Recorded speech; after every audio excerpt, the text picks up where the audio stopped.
Les Américains disent One man's trash is another man's treasure, c'est-à-dire que la poubelle d'un homme est le trésor d'un autre. Si vous trouvez que tout ce que vous avez à donner n'a pas de valeur, c'est que vous êtes sûrement au mauvais endroit.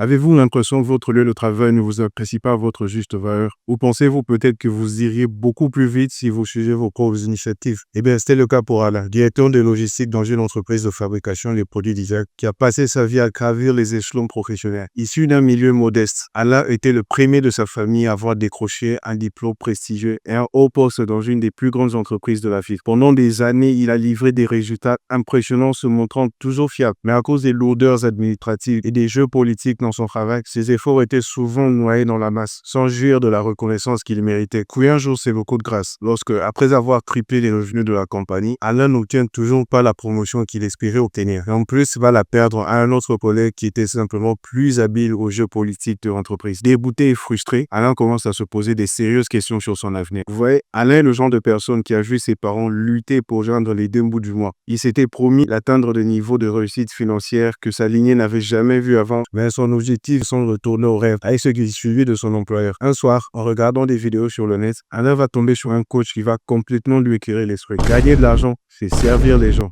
dit le coach. Il lui explique que les gens payent pour résoudre leurs problèmes et que tout au long de sa carrière, quelqu'un comme Alain aurait déjà maîtrisé plusieurs compétences qui peuvent aider tout un groupe de personnes à atteindre leurs objectifs. Et là, c'est le déclic pour Alain. Il sait comment il va faire pour reprendre le contrôle de son destin. Il commence par faire une liste de ses compétences. Au fil des ans, il a maîtrisé des systèmes pour optimiser les opérations, réduire les coûts et booster la croissance de n'importe quelle compagnie. Des compétences qu'il utilisait jusque-là uniquement pour faire briller son employeur. Mais maintenant, il voit une nouvelle opportunité. Alain commence alors à créer des programmes et des instructions pour aider les compagnies à réaliser certains objectifs à travers une bonne gestion de leur logistique, tels que réduire leur délai de livraison ou comment utiliser moins de main-d'œuvre et faire plus d'argent. Bref, tous les résultats qu'il sait que ces compagnies peuvent atteindre avec ces méthodes de gestion. Il utilise des plateformes professionnelles pour entrer en contact avec les gens et propose ses solutions à ceux qui en ont besoin. Petit à petit, avec la crédibilité de sa position actuelle, il bâtit et développe son réseau. Au final, Alain atteint l'indépendance financière. Il peut quitter son emploi et s'épanouir librement. Désormais sûr de pouvoir réaliser son rêve et introduire sa lignée à une nouvelle classe sociale. Fin de l'histoire. Alors, que fait-on retenir de l'histoire d'Alain? Les Américains disent « One man's trash is another man's treasure », c'est-à-dire que la poubelle d'un homme et le trésor d'un autre. Si vous trouvez que tout ce que vous avez à donner n'a pas de valeur, c'est que vous êtes sûrement au mauvais endroit. Et Alain a appris à reconnaître ceux pour qui ses atouts avaient le plus